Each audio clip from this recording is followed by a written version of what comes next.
नमस्कार दोस्तों, एक बार फिर से स्वागत है आप सभी का अतुल्य आरएस के इस डिजिटल प्लेटफॉर्म पर। और दोस्तों, जैसा कि हमने शुरू किया था राजस्थान जिला दर्शन को, और राजस्थान जिला दर्शन में हम पढ़ रहे थे एक नए संभाग को, बांसवाड़ा संभाग को।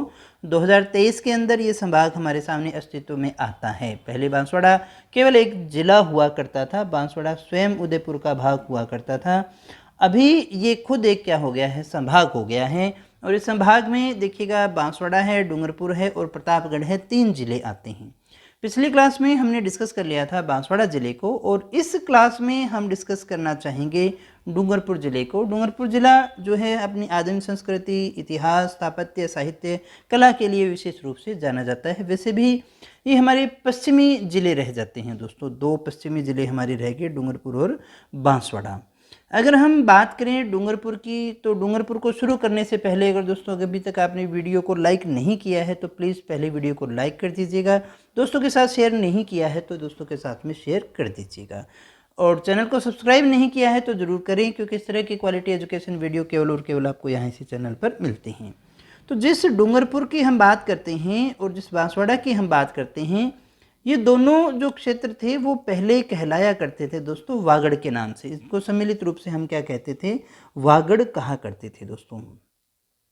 और ये डूंगरपुर जो है, इसे हम पहले जो नाम जाना जाता था डूंगरिया भील, क्या नाम जाना जाता था, डूंगरिया भील, या फिर भीलों की पाल के नाम से हम इसे जानते थे, डूंगरिया भील की ढाणी या फिर भीलों की पाल।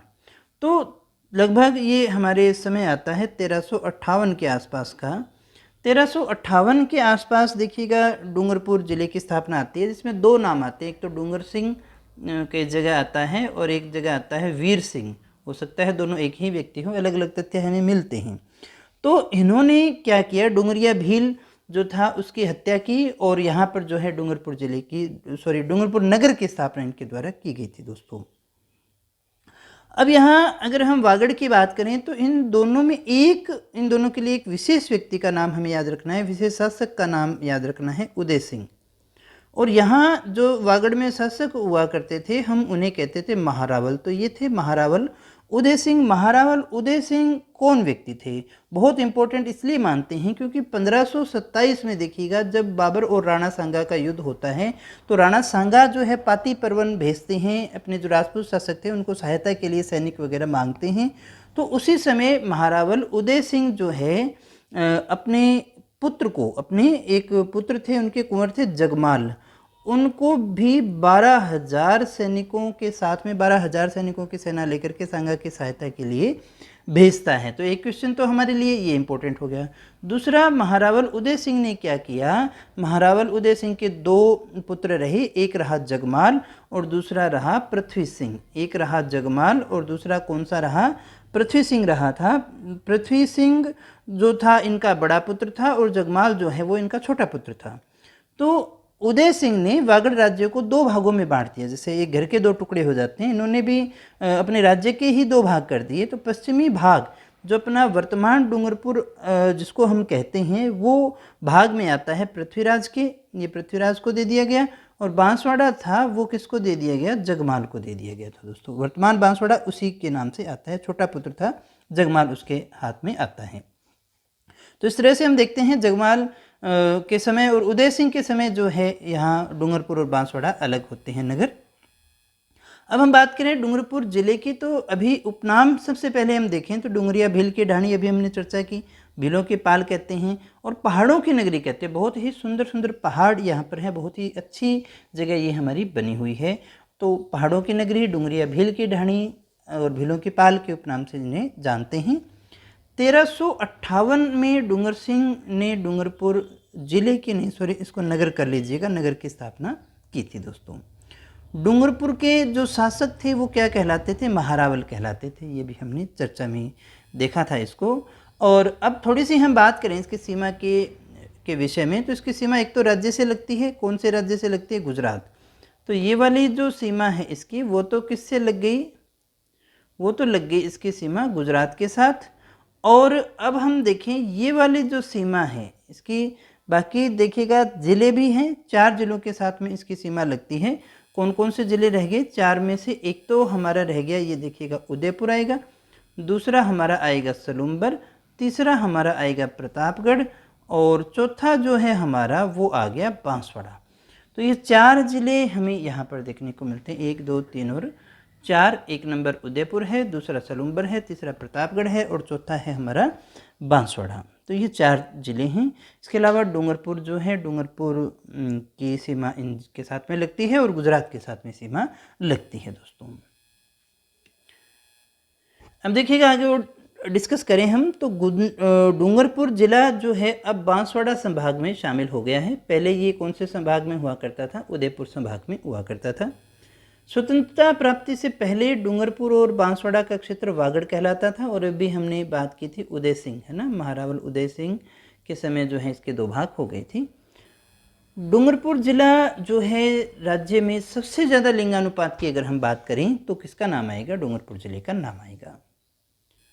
अब उनके राज्य में अरब सागरीय मानसून की शाखा सर्वप्रथम डूंगरपुर में प्रवेश करती है। अरब सागरीय मानसून जब भी आएगा दोस्तों तो इसकी लोकेशन ही इस तरह की रहेगी। इस तरह से मानसून जब आता है तो ये पहले रहने के कारण पहले यहीं पर आता है दोस्तों। अरब सागरीय मानसून की जो शाखा है वो सबसे पहले डूंगरपुर में प्रवेश करती है। बहुत अच्छा और बहुत इंपॉर्टेंट क्वेश्चन ये हमारा रह गया।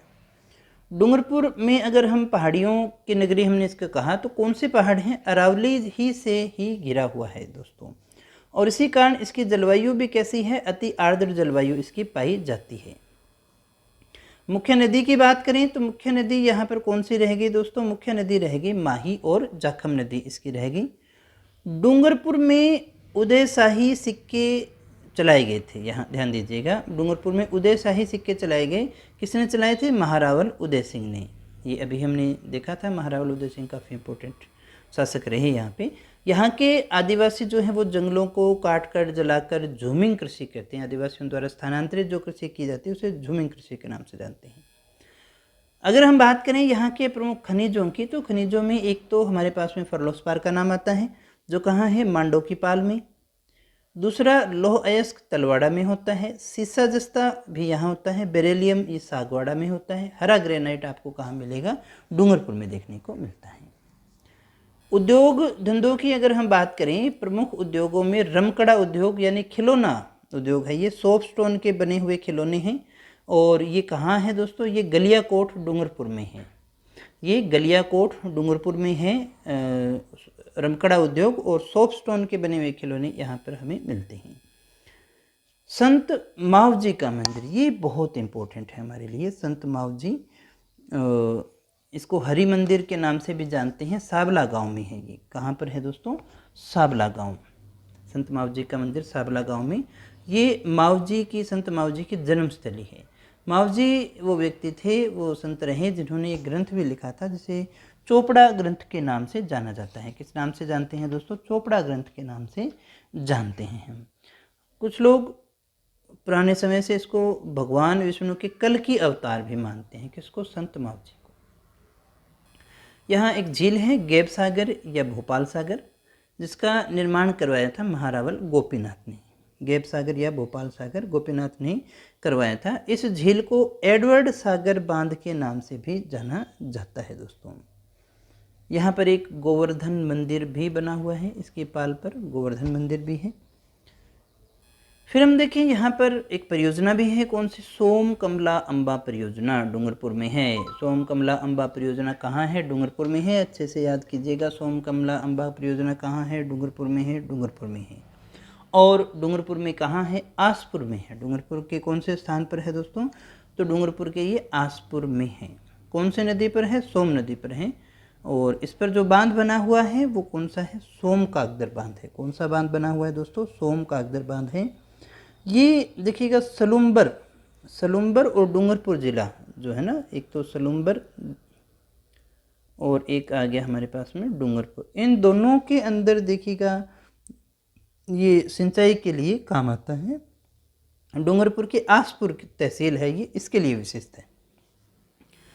यहाँ की सबसे इम्पोर्टेंट नदी की हम बात करें तो माही नदी है। बहुत इम्पोर्टेंट नदी है। अमरोरू पर्वत एमपी से निकलती है, दक्षिण से ऐसे आती है और दक्षिण में ही लौट जाती है। ये हम वहाँ भी हमने इसको डिस्कस किया था ये खांदू गांव बांसवाड़ा से राजस्थान में प्रवेश करती हैं। डूंगरपुर बांसवाड़ा के मध्य सीमा बनाती है। कर्क रेखा को 2 बार काटती है उल्टे यू आकार की आकृति में और वापस जाकर के खंबात की खाड़ी में गिर जाती है दोस्तों। तो ये इंपॉर्टेंट हमारे लिए रह गया। इसे क्या कहते हैं? दक्षिण राजस्थान की गंगा, दक्षिणी राजस्थान की गंगा भी कहा जाता है दोस्तों। और आदिवासी जिले रहे तो आदिवासियों में पूर्ण आदिवासी साक्षर जिला, प्रथम आदिवासी साक्षर जिला भी कौन सा आता है? डूंगरपुर का ही नाम आता है। गलियाकोट भी काफ़ी इम्पोर्टेंट है। यहाँ पर देखिएगा दाऊदी बोहरा संप्रदाय के सैयद फखरुद्दीन की मस्जिद आपको देखने को मिलेगी। उर्स भी लगता है, आगे हम उसके विषय में चर्चा करेंगे। गौरीबाई का मंदिर है डूंगरपुर में। जैसे मीरा को तो सभी जानते हैं, जो हमारी राजस्थान की मीरा है मेड़ता वाली, वैसे ही डूंगरपुर में भी एक गौरीबाई है जिसे वागड़ की मीरा के नाम से जानते हैं दोस्तों। अभी हमने गेव सागर झील को डिस्कस किया था, तो गेव सागर झील के तट पर ही एक महल बना हुआ है जिसे हम एक थंबिया महल के नाम से जानते हैं। उदय विलास महल है, उसके अंदर है ये बनाया गया है राजमाता ज्ञान कुंवर की स्मृति में महारावल सिंह के द्वारा, शिव सिंह के द्वारा इसे बनाया गया था। 1730 से 85 के मध्य विज्ञानेश्वर शिवालय के रूप में जो है इसको निर्मित किया गया था। ये थोड़ा सा आपको अच्छे से याद रखना है। और एक थंबिया वैसे नहीं है, ये 3 मंजिला इमारत है दोस्तों, ऐसी बात नहीं है, बड़ी है, कोई एक थंबे पर बनी हुई नहीं है ना। कहते हैं हम इसे एक थंबिया, एक थंबे के जैसे लगती है। उदय विलास महल में ही तो है। उदय विलास महल कहाँ है? गेव सागर के तट पर है। महारावल उदय सिंह ने इसको बनाया था। तो यहाँ पर आप कहें डूंगरपुर बांसवाड़ा में एक ही नाम हमारे लिए विशेष रह जाता है, वो है महारावल उदय सिंह। एक नवलखा बावड़ी भी है जिसका निर्माण आस्करण, राजा आस्करण की पत्नी प्रिमल देव के द्वारा करवाया गया था। नवलखा बावड़ी कहाँ है? डूंगरपुर में है। प्रिमल देव ने इसका करवाया था। ये कई बार आते हैं इस तरह के क्वेश्चन, याद रखिएगा अच्छे से। देव सोमनाथ भगवान को, शिव को समर्पित मंदिर है ये। इसका निर्माण जो है वो एक रात में ही करवाया गया था। देव सोमनाथ का मंदिर है, भगवान शिव को समर्पित है, सोम नदी के किनारे है। 3 मंजिला ये मंदिर है, 3 मंजिला मंदिर। कौन सी नदी के किनारे है? सोमनाथ है, सोम नदी के ही किनारे है दोस्तों। सफ़ेद संगमरमर के पत्थरों से बना हुआ, और कहते हैं कि एक ही रात में इसका निर्माण हुआ था और बिना किसी सीमेंट मिट्टी चूने के ही हो सकता है ना, एक रात में इसे बनाया गया था दोस्तों।